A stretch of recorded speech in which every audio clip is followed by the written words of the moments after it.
I am joined now by Pashtana Durrani from Boston, Massachusetts. She's an executive director at Learn, which is a nonprofit organization focusing on women's rights and education. It's a pleasure having you on the program today. Well, just when you see a light at the end of the tunnel, you get news that makes you lose all your hope once again. What motives do you think the Taliban have by first giving a green light for girls to go back to school and now retracting their decision? First of all, thank you for having me and shedding light on this topic while the world stays silent on it.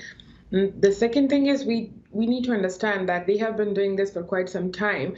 When they say uniform, as you said, they had 7 months to come up with a new plan, a new uniform, right?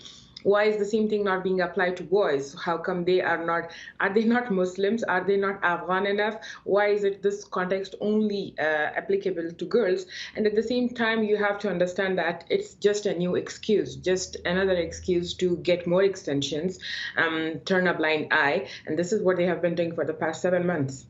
Do you think that this is a tactic they're using to paint a picture to the international community that they are providing basic rights to women to kind of change their reputation on an international level?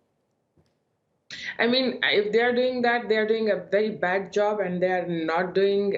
I'm not sure who is even giving them advices.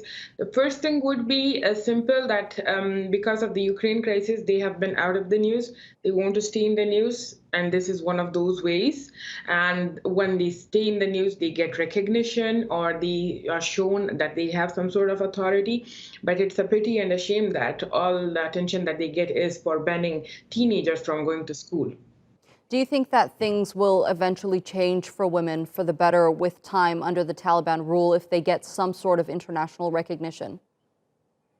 I mean, as an Afghan woman, as a woman, as women, I have seen Afghan women have been through wars and have emerged and have been successful. So I'm pretty sure I need to be hopeful about it. But at the same time, why do the wars that are started by Afghan men are always ending up and starting first with Afghan women, especially young girls who are not even armed to fight?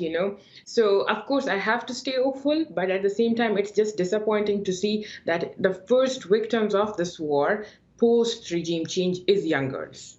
You work for an organization that focuses on women's rights and education, and I'm sure you've come across a lot of stories of the lives of these Afghan women within the country. Just give us some insight into the struggle that women and young girls face on a day-to-day basis. We know that they're being deprived of basic rights like education, but how are they treated when they're simply running basic errands? I mean, I come from Kandahar myself, and I still couldn't believe that we needed a mahram to go out or something like that.